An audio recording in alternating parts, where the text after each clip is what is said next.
ती प्रार्थना ह्या चॅनलमध्ये तुमचं खूप खूप स्वागत आहे। श्री स्वामी समर्थ। स्वामी समर्थ केंद्रानुसार होळीच्या दिवशी नेमकं काय करावं, कोणते उपाय करावे जे आपल्याला लाभदायक असतात, आपल्या जीवनामध्ये जे अडचणी आहे, दुःख आहे, नोकरीचे प्रश्न आहे किंवा ज्यांना विवाह होत नाही किंवा राहू दोष आहे, केतूचा दोष आहे, याच्यापासून जे उपाय आहे ते मी तुम्हाला आज माझ्या ह्या व्हिडिओमध्ये सांगणार आहे। तर बघा, जे आपल्याला पौर्णिमा साजरी करायची आहे, तर पौर्णिमेचा जो उपवास आहे तो आपल्याला 2 तारखेला संध्याकाळीच म्हणजे सत्यनारायणचं पूजन आहे ते करायचं आहे आणि 3 तारखेला होळी आहे। तर होळीच्या दिवशीच तुम्हाला हे उपाय करायचे आहे। आता पहिला जो उपाय आहे तो सांगते बघा, आपल्या घरातले जी त्रास असतो, दुःख असतं, ते नाहीसे होण्यासाठी घरातल्या प्रत्येक व्यक्तीने किंवा एखाद्या व्यक्तीने केला तरी सुद्धा चालेल। तर त्यांनी काय करायचं आहे, ज्या वेळेस होळी पेटते त्यावेळेस होळीचं प्रार्थना करायची, होळीची पूजा करायची, नैवेद्य अर्पण करायचा। आता तुमच्याकडे जो नैवेद्य असेल तो नैवेद्य अर्पण करायचा आहे। पुरणाची पोळी असू द्या, वरण भात असू द्या, जे काही असेल ते अर्पण करायचं, होळीची पूजा करायची।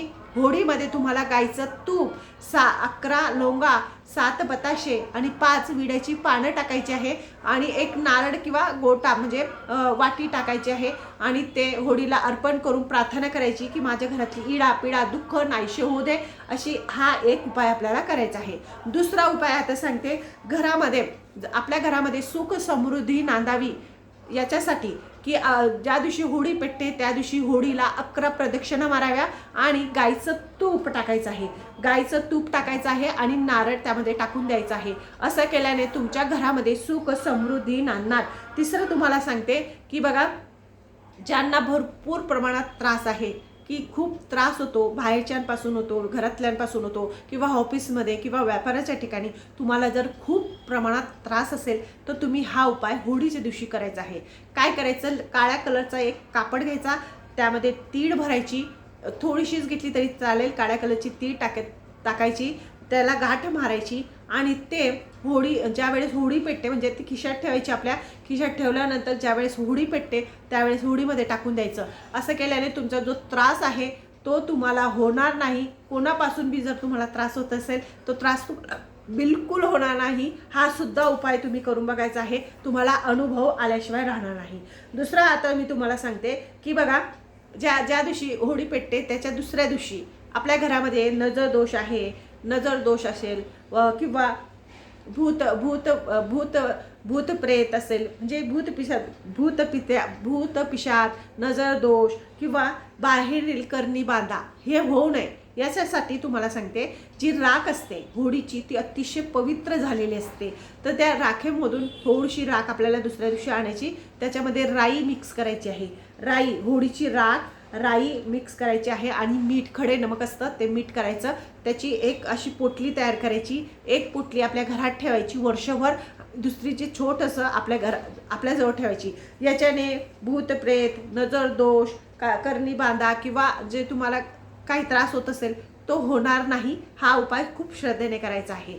तिसरा उपाय तुम्हाला आता सांगते, होळीच्या दिवशी ज्यांना असं वाटतं की माझ्या मनातली कामना पूर्ण व्हावी, जी काही तुमची इच्छा असेल, काही पण असू द्या, ती इच्छा पूर्ण व्हावी असं वाटत असेल तर बजरंगबली बाणाचा तुम्हाला 40 दिवस म्हणजे होळीपासून तर 40 दिवसापर्यंत तुम्हाला हा रोज 3 पाठ करायचे आहे। ते तुम्ही कधी पण करू शकतात, सकाळी, संध्याकाळी, दुपारी, ज्या वेळेस तुम्हाला वेळ बनेल त्यावेळेस तुम्ही हा उपाय करू शकतात। बजरंगबली बाणाचे 3 पाठ आपल्याला करायचे आहेत, जे रोज करायचे आहे न चुकता। असं केल्याने तुमच्या जी मनातली कामना आहे ते भगवंत बजरंगबली नक्कीच पूर्ण करतात। हा भरपूर जणांचा अनुभव आहे, करून बघा, तुम्हाला पण अनुभव येईल जी तुमची कामना असेल ती।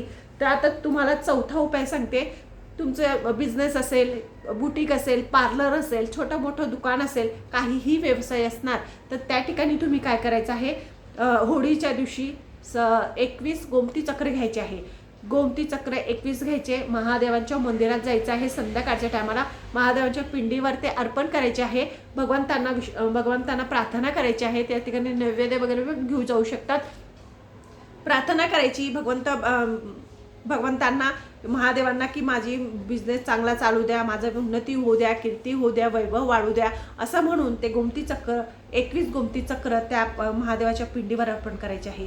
हे सुद्धा करून बघा, याच्याने सुद्धा तुम्हाला अनुभव येईल आणि तुमचा जो बिझनेस आहे तो उन्नतीच्या मार्गावर जाईल, म्हणजे खूप प्रगती होईल, कीर्ती होईल, वैभव वाढेल, पैसा येईल। तर हा सुद्धा उपाय खूप श्रद्धेने आणि मनोभावेने करून बघायचा आहे. बघा, ज्यांना भरपूर प्रमाणात नवग्रह असतात, नवग्रहाचा त्रास होत असेल, तर त्यांनी काय करायचं आहे, होळीची राख दुसऱ्या दिवशी आणायची अंघोळ करण्याच्या अगोदर, आणि ती राख संपूर्ण त्या व्यक्तीने त्याच्या अंगावर लावायची आहे आणि अंगावर लावल्यानंतर अंघोळ करायची आहे. अंघोळ झाल्यानंतर नित्यकर्म आपले सगळं आवरल्यानंतर मंदिरात जायचं आहे. होळीची थोडीशी राख त्यासोबत आपल्यासोबत न्यायची आणि ती भस्म म्हणून महादेवांच्या पिंडीला लावायची आहे. महादेवांच्या पिंडीवर ती भस्म म्हणून ती राख लावायची आणि नंतर ना तुमच्या नैवेद्य वगैरे असेल, नैवेद्य अर्पण करायचा. भगवंताला, महादेवांना विनंती करायची की मला नवग्रहाचा खूप त्रास होतोय, माझे कोणतंच कामं होत नाही, अडलेले कामं होत नाही. तर असं होत असेल तर तुम्ही त्या ठिकाणी जायचं आणि प्रार्थना करायची आणि संध्याकाळच्या टायमाला चौमुखी दिवा तुमच्या घराच्या बाहेर लावायचा किंवा तुम्ही मंदिरात सुद्धा लावू शकतात. असं केल्याने तुम्हाला नवग्रहांचा त्रास होत नाही. आता त्याच्यातलाच तुम्हाला 7वा उपाय सांगते. बघा, जो राहू दोष असतो, म्हणजे राहूची दशा ज्याला म्हणतात, त्याच्याने काय होतात, अडलेले काम होत नाही, कोणत्याच कामामध्ये आपल्याला यश मिळत नाही, किंवा कोणतं पण काम करायला गेलं तर त्याच्यामध्ये अडथळे निर्माण होत असतील, तर तुम्ही हा उपाय करायचा आहे. तर काय करायचं, त्या दिवशी एक नारळ घ्यायचा आहे, नारळ गोटा घ्यायचा आहे, म्हणजे नारळची वाटी घ्यायची आहे.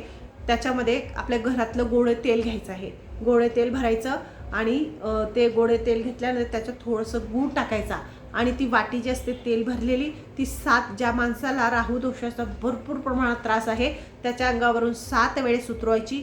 7 वेळेस उतरवल्यानंतर ती होळीत टाकून द्यायची. असं केल्याने तुमचे अडलेले कामे मार्गी लागतील. वर्षभर तुम्हाला कशाचाच त्रास होणार नाही, राहू देशाचा सुद्धा त्रास होणार नाही, कामामध्ये उन्नती होईल, यश मिळेल, कीर्ती होईल. तर हा उपाय सुद्धा आपल्याला करून बघायचा आहे. ज्यांना कामामध्ये यश मिळत नाही त्यांच्यासाठी आहे. आता मी तुम्हाला जो 8वा उपाय आहे तो सांगणार आहे. ज्यांना भरपूर प्रमाणात धनहानी होते, म्हणजे उगाचच धन जातं, म्हणजे नको त्या ठिकाणी आपला पैसा वाया जातो, दवाखान्यामध्ये म्हणा, किंवा नको त्या ठिकाणी आपला पैसा धनहानी होत असेल, तर तुम्ही हा उपाय करून बघायचा आहे. बघा, उपाय कसा करावा, सकाळच्या टायमाला आपला जो मेन डोर आहे, होळीच्या दिवशी सकाळी उठायचं आणि आपला मेन डोर सगळं आवरून रांगोळी वगैरे झाल्यानंतर त्या ठिकाणी दोन्ही ठिकाणी थोडं थोडं गुलाल टाकायचं आहे. गुलाल टाकून झाल्यानंतर 2 मुखी दिवा, म्हणजे एक दिवा लावायचा आणि 2 वाती लावायच्या, एक दिवा लावायचा आणि 2 वाती लावायचा, त्याला 2 मुखी दिवा म्हणतात. आणि त्या दिवा लावल्यानंतर त्या दिव्यामध्ये तुम्हाला कोणतं पण तेल चालू शकतं, तेल टाकायचं. 11 तुम्हाला उडीदची दाणे टाकायचे आहे आणि तो दिवा तुम्हाला बाहेर, आपल्या घराच्या बाहेर, उंबरेच्या बाहेर ठेवायचा आहे. याच्याने काय होईल, जो तुमचा अडलेला पैसा आहे, म्हणजे हा दिवा जो आहे तो संध्याकाळच्या टायमाला तुम्हाला लावायचा आहे. होळी तुम्ही सकाळी बी लावू शकता, संध्याकाळी पण लावू शकतात, ज्यावेळेस तुम्हाला वेळ बनेल त्यावेळेस लावायचा. पण जो गुलाल आहे तो तुम्हाला सकाळी टाकायचा आहे. तो टाकल्यानंतर, तो दिवा लावल्यानंतर दिव्याला प्रार्थना करायची आणि दिवा विझल्यानंतर संध्याकाळच्या टायमाला होळीमध्ये टाकून द्यायचा आहे. अशाने काय होईल, तुमची जी धनाची हानी होते ती हानी होणार नाही आणि तुमच्या घरामध्ये जी आपले पैसे असतात ते स्थिर व्हायला लागतात, म्हणजे पैशांना चांगला योग्य मार्ग मिळतो. आता तुम्हाला त्याच्यातलाच तुम्हाला 8वा उपाय सांगते. 8वा उपाय, खूप प्रमाणात संकट येत असतील, दुर्घटना होत असतील, तर तुम्ही हा उपाय करायचा आहे. काय करायचं, ज्या दिवशी होळी पेटते त्या दिवशी तुम्हाला 5 लाल गुंजा, 5 काळ्या गुंजा घ्यायचा आहे, एक नारळ घ्यायचा आहे आणि 11 प्रदक्षिणा मारायची आहे. एक नारळ, 5 गुंजा लाल, 5 गुंजा लाल आणि 5 गुंजा काळ्या, एक नारळ असं घ्यायचं आहे. आणि ते घेतल्यानंतर आपल्याला होळीजवळ जायचं आहे. होळीजवळ गेल्यानंतर तुम्ही काय करायचं आहे, सारखं सारखं संकट येत असतील, दुःख येत असतील, नको दुर्घटना होत असतील, तर तुम्ही हा उपाय करून बघायचा आहे. आणि होळीकडे पाठ करायची. होळीकडे पाठ केल्यानंतर अशा साईड, म्हणजे असं टाकायचं, होळीमध्ये असं टाकायचं, नारळ 5 गुंजा, 5 लाल, 5 काळ्या अशा गुंजा तुम्हाला आणि एक नारळ असं होळीकडे पाठ करून टाकायचं आहे. असं केल्याने तुमच्या जे संकट आहे, जे सारखे सारखे दुर्घटना होत असतील, ते संपूर्णपणे नाहीसे होतील. हा सुद्धा आपल्याला उपाय करून बघायचा आहे. बघा, ज्या मुलांची विवाह होत नाही, खूप करून सुद्धा विवाह होत नसेल, तर त्यांनी काय करायचं आहे ते तुम्हाला सांगते. बघा, विवाह होत नसेल तर हा दिवस होळीचा खूप चांगला असतो. या दिवशी काय करायचं, 2 विड्याची पानं, 2 विड्याची पाने घ्यायची आहे. ज्या मुलीचा किंवा मुलाचा विवाह होत नसेल त्याने 2 विड्याची पाने घ्यायची आहे. 1 पाने घ्यायचे आहे. नंतर ना 1 अख्खी सुपारी घ्यायची आहे. 1 हळकुंड घ्यायचा आहे आणि मुख्य म्हणजे शिव मंदिरात जायचं आहे. होळीच्या दिवशी शिव मंदिरात जायचं आहे आणि त्या ठिकाणी ते अर्पण करून द्यायचं आहे. असं केल्याने भगवान शंकरांना विनंती करायची आहे की माझं लग्न होत नाही तर खूप लवकर माझं विवाह होऊ द्या, मनासारखा जोडीदार मिळू द्या, असं म्हणून ते सगळ्या वस्तू तिथं अर्पण करायच्या आहे. काय काय सांगते परत न सांगते बघा. 2 विड्याची पाने घ्यायची आहे. 1 अख्खी सुपारी घ्यायची आहे.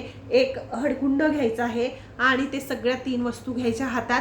महादेवांच्या मंदिरात जायचं, तिथं अर्पण करायचं. भगवंता महादेवांना प्रार्थना करायची तुमचं विवाह म्हणजे तुम्हाला मनासारखं जोडीदार मिळण्यासाठी, लवकर विवाह होण्यासाठी हा उपाय करायचा आहे. आणि नंतर ना हा जो उपाय आहे तो तुम्हाला होळीच्या म्हणजे धुलीवंदनच्या दिवशी सुद्धा करायचा आहे. आणि त्यानंतर जोपर्यंत रंगपंचमी येत नाही तोपर्यंत करून बघायचं आहे. बघा असं केल्याने तुमच्या मनासारखा जोडीदार मिळेल, तुमचं लग्न ठरेल आणि तुम्हाला तुमचं जीवन हे सुखमय होईल. तर हा उपाय सुद्धा आपल्याला करून बघायचा आहे. हा सुद्धा स्वामी समर्थ केंद्रानुसार मी तुम्हाला सांगितलेला आहे. माझं चॅनल आवडत असेल लाईक करा, सबस्क्राईब करा. श्री स्वामी समर्थ.